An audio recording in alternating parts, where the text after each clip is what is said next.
A la señora Saville, Inglaterra, San Petersburgo, 11 de diciembre de 1719. Te alegrará saber que ningún percance me ha acompañado en la empresa que tú contemplabas con tan malos presagios. Llegué aquí ayer y mi primera obligación es tranquilizar a mi querida hermana, mi bienestar y comunicarle mi creciente confianza con el éxito de mi empresa. 28 de marzo de 1720. Qué despacio pasa el tiempo aquí, rodeado como estoy de nieve y hielo. Sin embargo, he dado ya un segundo paso hacia la realización de mi empresa. He fletado un barco y estoy ocupado en reunir a mi tripulación. Los que ya he contratado parecen hombres en quienes puedo confiar y están dotados de invencible valor. 7 de julio 1720. Oh, querida hermana, te escribo con premuras unas líneas para decirte que estoy bien y que mi viaje está muy avanzado. Te llegará esta carta por un buque mercante que regresará a casa desde Arcángel. Es más afortunado que yo, que puede que yo no vea mi patria en muchos años a partir de ahora. Sin embargo, estoy muy animado, mis hombres son valerosos y parecen tener una firme voluntad. No les desanima ni siquiera las capas de hielo que constantemente flotan a nuestro lado, presagio de los peligros que alberga la región en la cual nos dirigimos.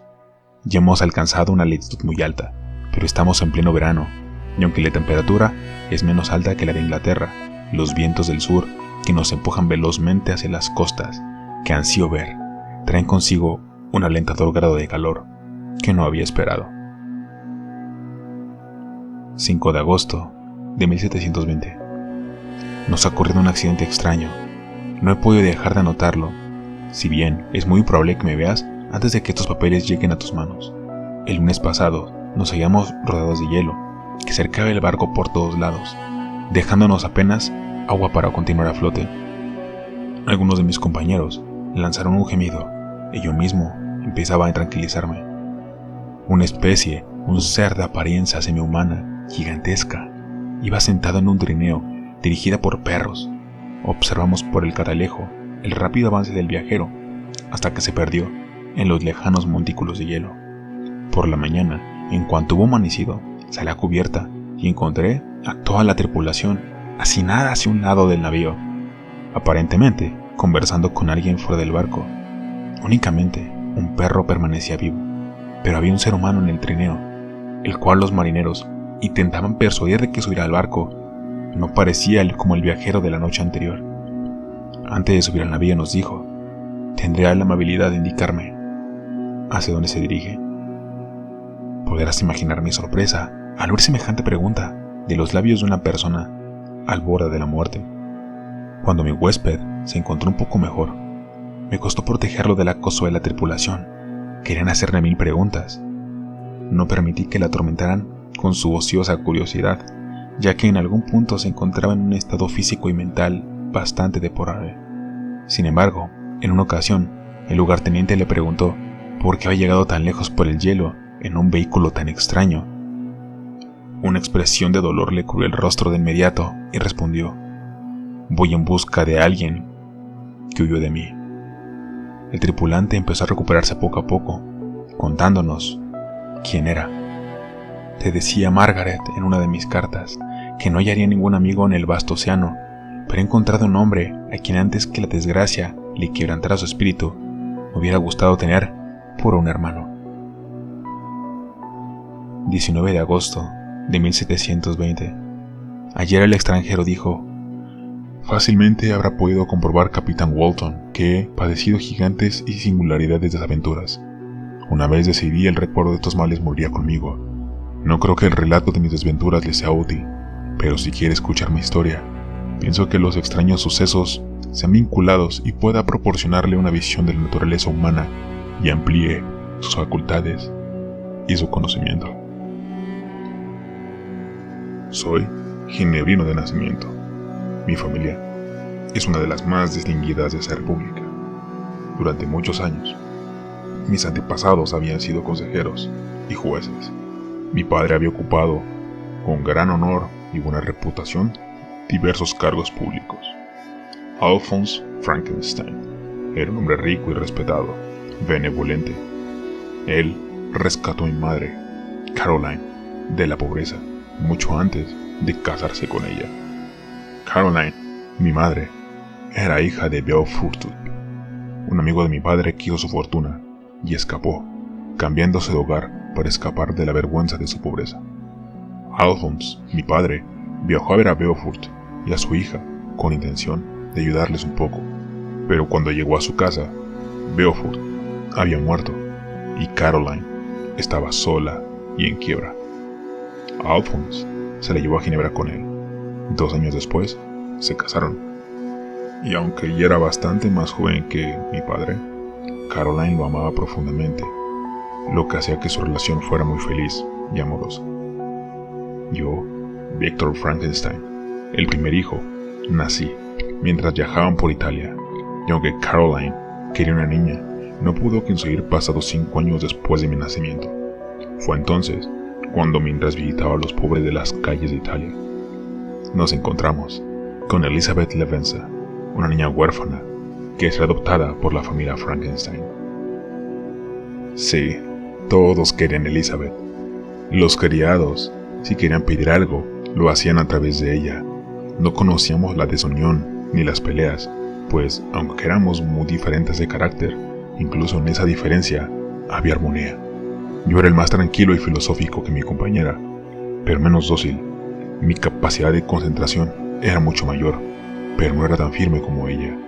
Yo me deleitaba investigando los hechos relativos del mundo, y ella prefería el área de la creación de los poetas. Todo era nuestro ambiente familiar, en el cual el dolor y la inquietud no parecían tener cabida. Mi padre dirigía nuestros estudios, y mi madre participaba de nuestros entretenimientos.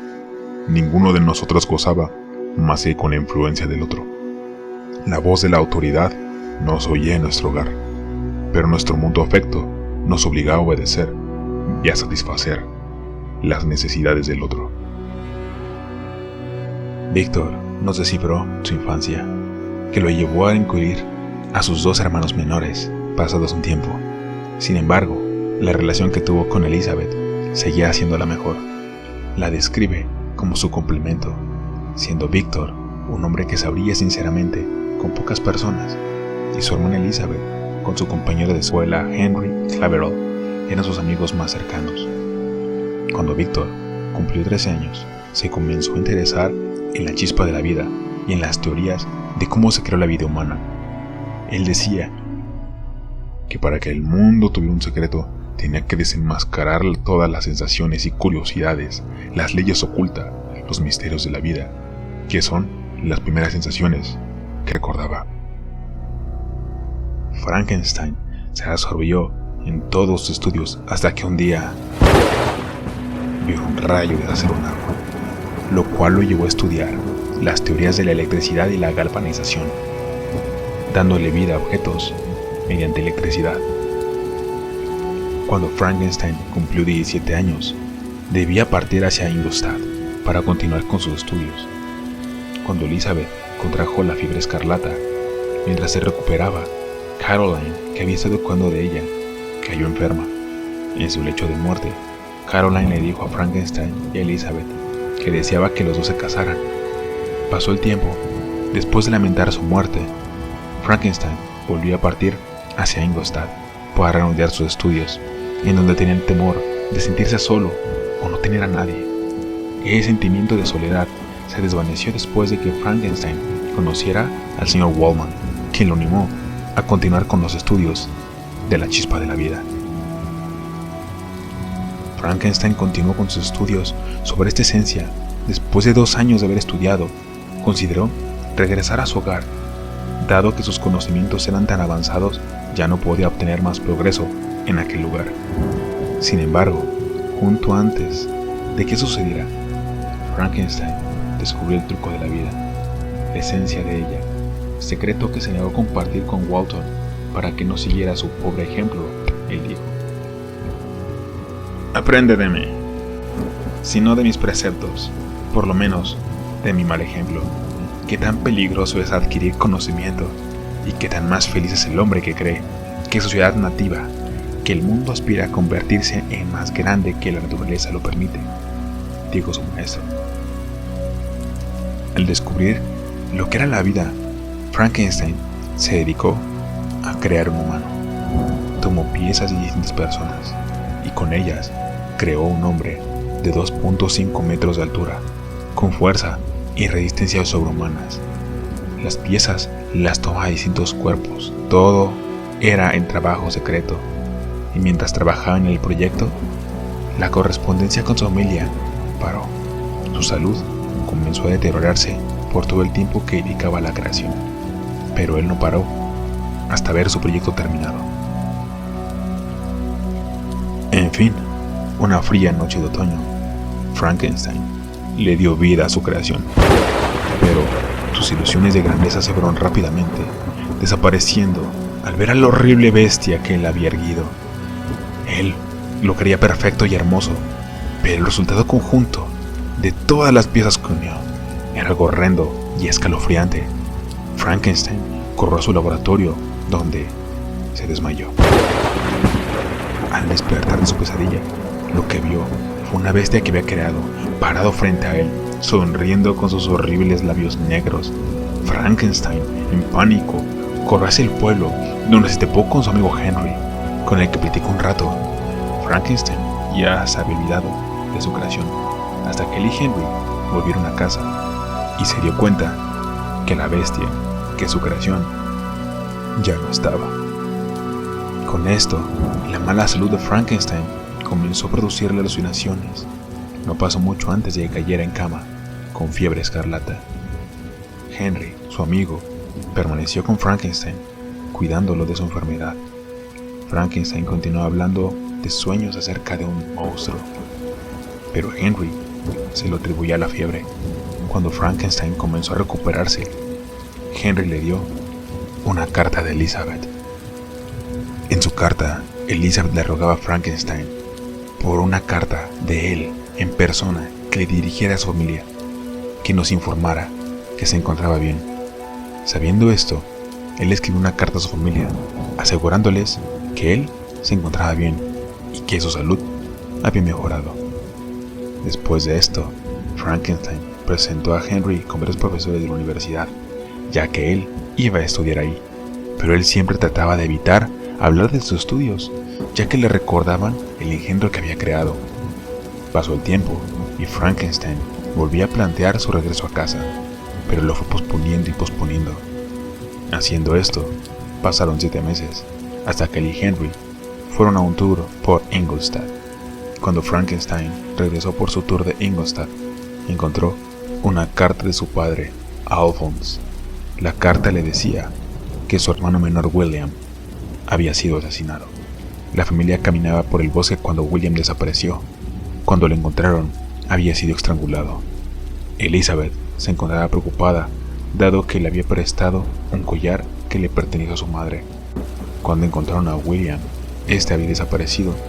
Los llevó a pensar que había sido la causa del ataque. Frankenstein regresó a Ginebra de inmediato para confortar a su familia, pero el volver a su casa después de 6 años lo asustaba. Los cambios que podía haber tenido lugar, así que decidió parar unos días antes de llegar a Ginebra para dejar que el paisaje de su hogar lo tranquilizara. Al llegar a Ginebra, se encontró con las puertas de su ciudad cerradas, así que se vio obligado a pasar la noche en una pequeña ciudad cercana. Victor decidió ir al lugar donde habían matado a William y observó una tormenta acercarse. Mientras pasaba la furia de la tormenta, la luz de un relámpago reveló un objeto frente a él. Su enorme estatura, la deformidad de su aspecto, le dejó saber que él era el monstruo que había creado y le había dado vida.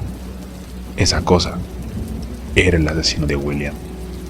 Frankenstein no podía decirle a nadie que el monstruo que había matado a William, porque nadie iba a creerle, y aun si le creyeran, nadie sería capaz de atrapar a este monstruo.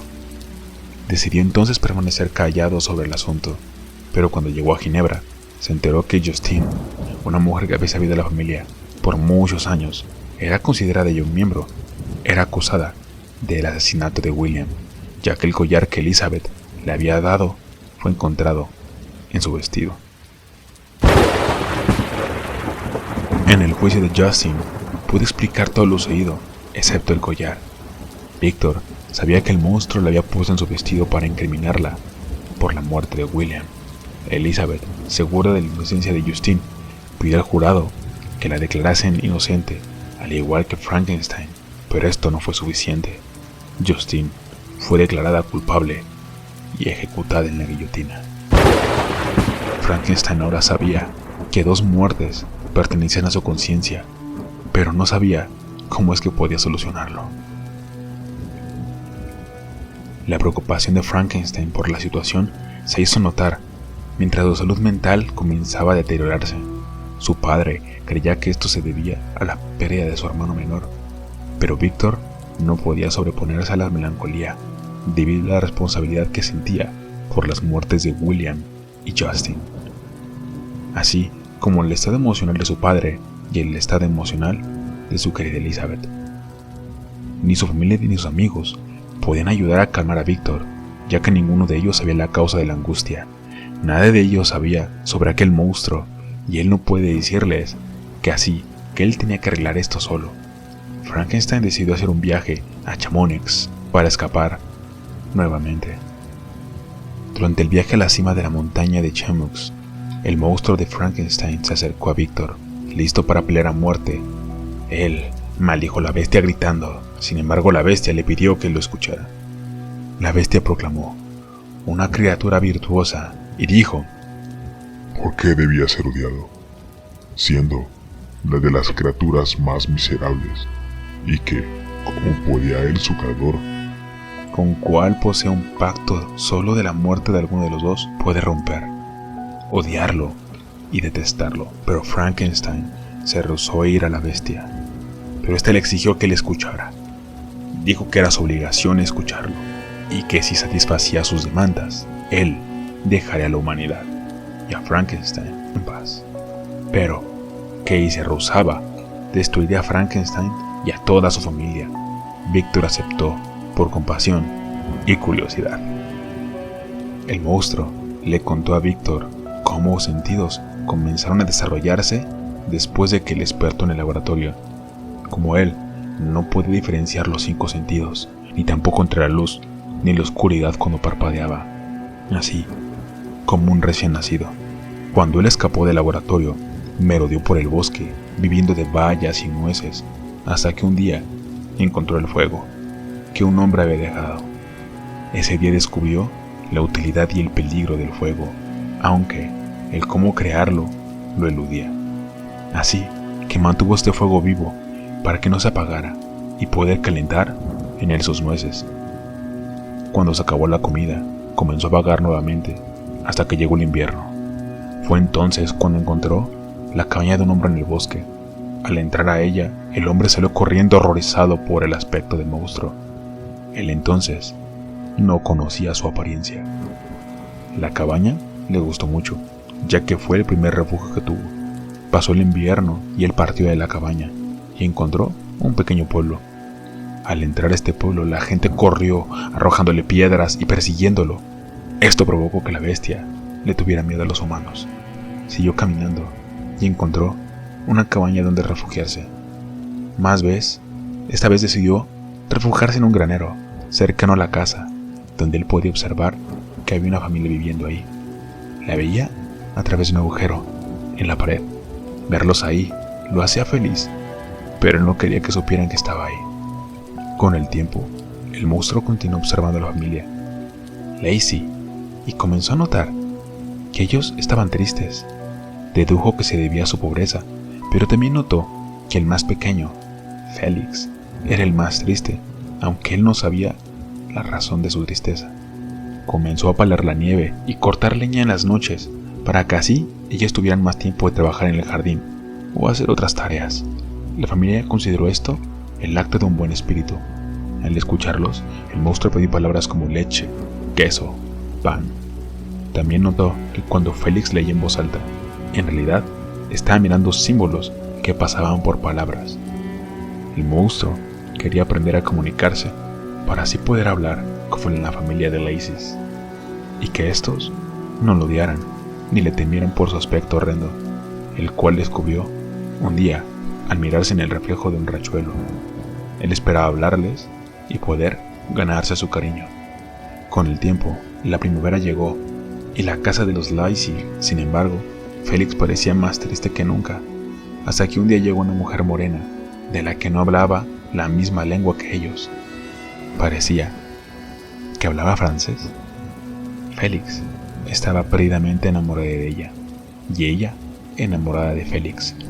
La familia recibió con brazos abiertos y les enseñó a hablar francés. El monstruo aprendió junto con ella y comenzó a entender sus conversaciones y lecturas históricas. Pero en todos esos relatos nunca oí hablar de alguien como él, el cual le trajo muchas preguntas al monstruo: ¿cómo es que fue creado? ¿O de dónde venía? Estas preguntas hicieron que el monstruo se sintiera mucho más solo. Pasó el tiempo y ya, con la habilidad de hablar y leer, el monstruo entendió las historias de la familia Lacey e incluso mostró cartas a Frankenstein como prueba. Ellos fueron una adinerada familia. Hasta que un día Félix escuchó de un injusto encarcelamiento de Mohammad, el padre de Safi, la mujer morena. Félix decidió liberar al hombre condenado por su religión, y así es como se enamoró de Safi. Mohammad, inseguro de la lealtad de Félix, le prometió la mano de su hija. Sin embargo, él tenía otros planes en realidad. Cuando el gobierno francés descubrió su conexión con The Lacey, ellos fueron exiliados a Alemania.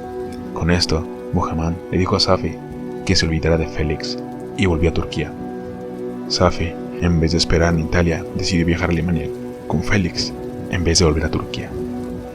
Poco después de descubrir la historia de la familia de Lacey, el monstruo de Frankenstein encontró el diario de Víctor en un bolsillo de una de las gabardinas que había robado del laboratorio al escapar. Al leerlo, quedó horrorizado por saber cuáles eran sus orígenes. Comenzó a sentirse más solo que nunca. Fue entonces cuando decidió buscar la compañía de los Lacey, hasta que el padre, que era ciego, y estuviera solo, y se acercó a hablar con él. Él fue muy amable, pero con el monstruo no expresó el deseo de una compañía hasta que los demás estaban ya en la puerta. Para entonces, cuando lo vieran, Safi se había desmayado y Félix lo persiguió lejos de casa. Pasado esto, el monstruo vagó por los bosques, maldiciendo y gritando su ira por su miserable vida. En ese momento, decidió declarar la guerra en contra de la humanidad y de su creador, Víctor Frankenstein, que lo había hecho tan horrible y desagradable. Fue entonces cuando emprendió su camino a Ginebra, donde el paisaje lo calmó un poco, tanto que trató de salvar a una niña en un río, pero al salvarla le dispararon. Esta herida fue lo que finalmente hizo al monstruo odiar a todos. Más adelante, en su camino a Ginebra, encontró un pequeño niño y pensó que alguien tan joven no debería odiarlo, y pensó en secuestrarlo para mantenerlo como su compañero. Sin embargo, el niño se resistió. Gritó por su padre, Alphonse Frankenstein. En ese momento Víctor se dio cuenta que el monstruo de Frankenstein, que su creación, había asesinado a su hermano menor. Tomó el collar, que le pareció muy hermoso, y huyó hacia el granero cercano donde encontró a Justine durmiendo. Ahí fue cuando puso el collar en su vestido, para que así ella fuera culpada por el crimen del monstruo. Habiendo contado su historia, el monstruo hizo su demanda, diciendo que solo alguien tan horrible como él podría quererlo, y demandó a Frankenstein que le creara un compañero. Al decir esto, el monstruo de Frankenstein y Víctor comenzaron a debatir sobre la creación de este ser. Víctor creía que si creaba otro ser, otro monstruo, ese tendría un compañero para destruir el mundo, pero el monstruo le aseguró que sus vicios por la necesidad de compañía estaban satisfechos. Sus virtudes debían de brotar al tener por fin una compañía. Dicho esto, Víctor accedió a crear una mujer para el monstruo, a lo cual el monstruo añadió que estaría vigilando a Frankenstein para ver su progreso y llevarse a su pareja cuando ésta estuviera terminada.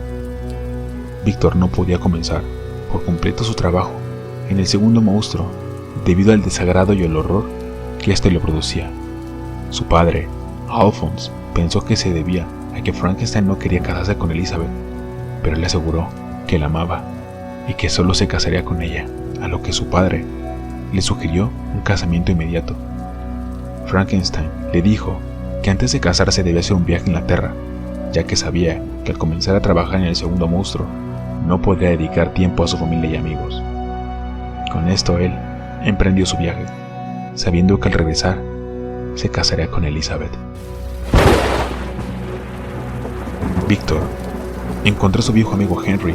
Se fueron de viaje a Escocia, donde Frankenstein, aún dudoso, se dirigió hacia las islas de Orkney, en donde emprendería el proyecto del segundo monstruo. Frankenstein comenzó su tarea, y aunque melancólico porque era la compañía del monstruo, se encontraba temeroso al no saber la ubicación de este, y que este fuera a lastimar a su familia, pero era el sentimiento de ayudar a su familia lo que lo mantenía trabajando en el segundo monstruo. Víctor, poco a poco, acababa con su segunda creación, pero cada vez surgían más dudas en su cabeza. Tal vez el monstruo que creará sería independiente y no querría estar con el otro, o tal vez podrían reproducirse y crear una generación de monstruos. Tantas posibilidades horribles, de las cuales Víctor no quería responsabilidad alguna. El monstruo en silencio observó desde la ventana y vio cuando Frankenstein, decidido a no llevar a cabo ninguna segunda criatura, la destrozaba en medio de la noche. Entonces la criatura se presentó en el apartamento de Víctor, pero él no cambió de parecer, a lo que el monstruo respondió que tendría entonces venganza y que él estará presente el día de su boda. En ese momento, el monstruo desapareció en la oscuridad de la noche. Después de esto, Frankenstein recibió una carta de Henry, la cual pedía que lo viera de inmediato, ya que Henry partiría a la India pronto. Al terminar de empacar sus cosas y de hacerte de los restos del segundo monstruo, Frankenstein tomó su bote y se dirigió a ver a Henry, en donde se vio envuelto por una gran tormenta. Pasó un tiempo y dándose por muerto a Víctor, por fin logró ver un pequeño puerto. Al anclar fue recibido por una muchedumbre de gente de aspecto irlandés, la cual lo llevó ante el magistrado local. Ahí se enteró que era acusado por el asesinato de un hombre la noche anterior. El magistrado le dijo a varios hombres: vieron el cuerpo de un hombre muerto, aún caliente en la costa, y un barco con el aspecto del de Frankenstein. A lo lejos le mostraron el cuerpo y se dio cuenta que era Henry. Su amigo fue asesinado. Él entró entonces en un ataque de delirios y cayó en fiebre. El magistrado lo declaró inocente e hizo que lo trataran. También contactó a su padre para que vinieran a cuidar de él. Víctor, con su aún frágil salud, partió con su padre de regreso a Ginebra. Mientras descansaba en Francia, Frankenstein recibió una carta de Elizabeth diciéndole que ella lo amaba, pero que si tenía otro amor en su vida, ella lo entendería y que él no debía sentirse comprometido por el matrimonio. Temeroso, recordando lo que el monstruo le dijo, respondió la carta de Elizabeth diciéndole que ella era la única mujer que podía amar y se casaría con ella tan pronto llegaran a Ginebra. La fecha de boda se puso a los 10 días. Mientras la fecha llegaba, Frankenstein pasaba un día con un arma y una daga en caso de que el monstruo decidiera adelantar esa fecha. Pero nada de lo que Frankenstein podía haber hecho lo hubiera preparado para los verdaderos planes que tenía la bestia. La noche de la boda llegó, y mientras viajaban a su luna de miel, Elizabeth apreciaba todas las bellezas en el camino a su destino, pero Frankenstein se ponía más nervioso mientras la noche se acercaba. Esa noche hubo una gran tormenta, lo cual hizo que Frankenstein estuviera realmente agitado, tanto que Elizabeth comenzó a asustarse. Viendo a él le dijo que fuera a dormir a su habitación. No pasó mucho tiempo cuando Frankenstein escuchó un grito desgarrador proveniente de la habitación contigua. Al llegar vio el cuerpo de Elizabeth estrangulado y muerto, y la silueta de la bestia en la ventana Lleno de ira, se lanzó en persecución de este, pero sin éxito.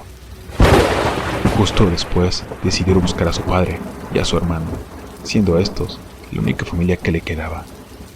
Al oír la noticia de la muerte de Elizabeth, su padre, Alphonse, le dio un shock y empezó a empeorar su salud, muriendo 2 días después en los brazos de Victor Frankenstein. Con esto él juró que dedicaría su vida a encontrar y eliminar al monstruo que había creado. Fue ahí, en esa persecución, cuando nos encontramos en este barco, el cual convenció que persiguiera al monstruo. Dijo: ¿cuándo me permitirían gozar del descanso que tanto anhelo? ¿Que los espíritus me guían hacia este infame ser? ¿O es que yo debo de morir y él sobrevivir? Si es que así fuere, júreme, Walton, júreme que no le dejaré escapar. Júreme que usted lo acosará y llevará a cabo mi venganza dándole muerte. Fue así, hasta que un día, ya con su salud decaída, mi amigo Frankenstein falleció. Al día siguiente, estando en el barco, escuchaba: ¿qué significan estos ruidos? Es medianoche y la brisa sopla suavemente. Los hombres de guardia no se mueven. De nuevo el ruido aparece. Parece la voz de un hombre, pero mucho más ronca. Viene del camarote, donde reposan los restos de Frankenstein. Debo levantarme y ver lo que sucede. Dios mío, ¿qué escena acaba de tener lugar? Todavía estoy aturdido con el recuerdo. Apenas sé si tendré fuerzas para contarla más. Pero este relato quedará incompleto, sin interferir esta última y soberbia catástrofe. Entré al camarote, donde yacían los restos de mi malhado y admirable amigo, sobre el cual se inclinaba un ser cuya apariencia no tengo palabras para describir. Era gigantesco, pero de una construcción deforme y tosco. Agachado sobre el ataúd, tenía el rostro oculto por mechones largos de pelo. Tenía extendida una inmensa mano del color y la textura de una momia. Cuando me oyó entrar, dejó de proferir exclamaciones de pena y horror y saltó hacia la ventana. Jamás he visto algo tan horrendo como su rostro, de una fealdad repugnante y terrible. Involuntariamente cerré los ojos e intenté recordar mis obligaciones acerca de este destructivo ser. Le ordené que se quedara, se detuvo y me miró sorprendido. Esa es también mi víctima, exclamó. Con su muerte consumó mis crímenes. El horrible drama de mi existencia llega a su fin. Frankenstein, hombre generoso y abnegado, ¿de qué te sirve que ahora implore tu perdón? A ti, a quien destruí despiadadamente, arrebatándote todo lo que amabas. Está frío y no puedes contestarme. Su voz ahogaba, y mis primeros impulsos que me inducían en la obligación de cumplir el último deseo de mi amigo y destrozar a aquel ser, se vieron frenados por mi curiosidad y compasión. ¡Miserable!, le grité. ¿Ahora vienes aquí a lamentarte de la desolación que has creado? Lanzas una antorcha encendida en medio de edificios cuando han ardido y te sientas a llorar entre las ruinas. Engendro hipócrita. Si aún viviera ese ser al que le lloras, volvería a ser objeto de tu maldita venganza. No es pena lo que sientes, solo gimes, porque la víctima de tu maldad escapó ya a tu poder. No es así. Aunque esa deba ser la impresión que causan mis actos, no intento despertar su simpatía. Jamás encontré comprensión. Cuando primero traté de hallarla, quise compartir amor por la virtud, el sentimiento de la felicidad y la ternura que me llenaba el corazón. Pero ahora sé que esa virtud son un recuerdo, y la felicidad y la ternura se han convertido en una amarga y odiosa desesperación. Adiós, lo abandono. Usted será el último hombre que a mis ojos. Adiós, Dr. Victor Frankenstein, si aún estuvieras vivo, si mantuvieras el deseo de satisfacer en mí tu venganza. Pero pronto moriré, y lo que ahora siento ya no durará mucho. Pronto cesará el fuego abrasador. Subiré triunfante a mi pira funeraria y exhalaré en júbilo mi agonía entre las llamas. Se apagará el reflejo del fuego y el viento esparcirá mis cenizas por el mar, y mi espíritu descansará en paz. Oh, si es que pudiese seguir pensando, no es que lo hará de esa manera. Adiós. Con estas palabras, el monstruo saló por la ventana del camarote, hacia una balsa que flotaba junto al barco. Pronto, las olas lo alejaron, y este se perdió en la distancia y en la oscuridad.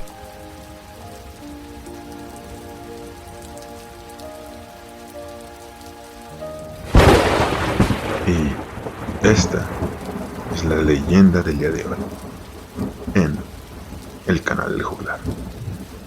Si tienes alguna leyenda o historia que quieras escuchar, por favor, escríbela en la caja de comentarios. Suscribe y dale like si te gustó. Y muchas gracias por escuchar.